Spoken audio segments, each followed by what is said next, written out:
Bismillahirrahmanirrahim. Assalamualaikum warahmatullahi wabarakatuh. Dalam video saya kali ini, saya akan menjelaskan mengenai tokoh-tokoh kaligrafi dalam Islam. Oke, sebelum saya menjelaskan mengenai tokoh-tokoh kaligrafi dalam Islam, saya akan memperkenalkan terlebih dahulu anggota tim dalam pembuatan video ini. Yang pertama yaitu saya sendiri, Aura Andini Lubis, dan yang kedua ada Saudara Bama Kerti Eka Nurzani. Kami dari Prodi Pendidikan Bahasa Arab semester 7. Nah, di sini kami mencantumkan ada 4 nama-nama tokoh kaligrafi dalam Islam. Yang pertama ada Ibnu Muklah, yang kedua ada Ibnu Bawwab, yang ketiga Yaqut al-Musta'simi, dan yang keempat Hafiz Usman. Nah, para tokoh-tokoh ini berasal dari Baghdad. Nah, saya akan memperkenalkan para tokoh-tokoh tersebut satu-satu. Yang pertama, Ibnu Muklah. Dari segi biografinya, Ibnu Muklah lahir pada tahun 887 Masehi di Baghdad. Beliau adalah seorang wazir pada masa Khilafah Abbasiyah. Nah, beliau juga belajar kaligrafi di bawah bimbingan Al-Ahwal Al-Muharrir. Dan beliau memiliki prestasi yaitu dikenal sebagai Imam Al-Khattatin.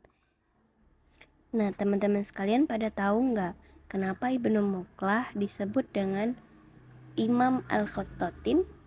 Nah, ternyata Ibnu Muklah beliau adalah orang yang pertama mengembangkan gaya tulisan naskhi dan tulisan sulusi.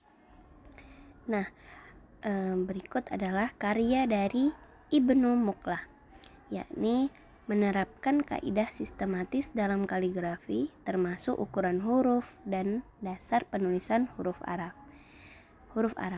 Berikut adalah gambar dari karya Ibnu Muklah.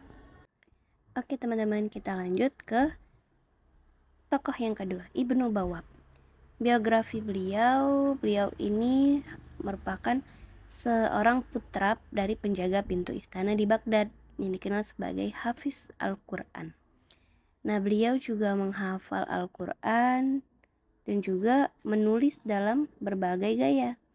Ada gaya naskhi, sulusi, rik'i, dan sebagainya. Beliau memiliki prestasi yaitu menciptakan gaya khat raihani dan muhaqqaq. Nah, berikut ini adalah karya dari Ibnu Bawwab, yaitu menulis 64 eksemplar Al-Quran. Dan salah satunya disimpan di Istanbul. Yang di samping ini adalah gambar dari karya beliau. Oke teman-teman, kita lanjut ke tokoh yang ketiga, yaitu Yaqut al-Musta'simi. Beliau merupakan kepala perpustakaan di negeri Baghdad. Beliau juga seorang penyair dan kaligrafer tentunya. Beliau mengembangkan metode penulisan baru menggunakan pena berbahan bambu. Beliau tentunya memiliki prestasi yaitu mempelopori perkembangan gaya khat sulusi menjadi lebih dekoratif. Wow, sangat kreatif sekali ya teman-teman.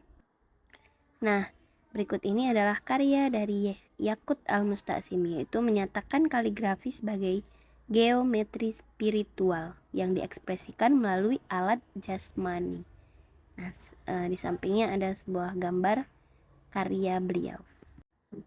Oke teman-teman, sekarang kita masuk ke tokoh yang terakhir, yaitu Hafiz Usman. Beliau ini dikenal sebagai Al-Hafiz. Pada tahu nggak kenapa disebut Al-Hafiz? Karena beliau merupakan orang yang menghafal Al-Quran sejak kecil. Tentunya beliau memiliki prestasi yaitu menyusun 25 mushaf Al-Quran yang tersebar di Istanbul.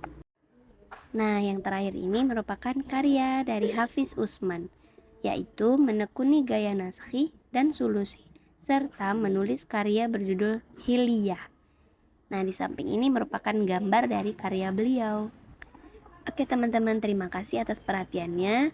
Semoga video ini dapat bermanfaat bagi semua penontonnya. Oke, wabillahi taufik walhidayah. Wassalamualaikum warahmatullahi wabarakatuh.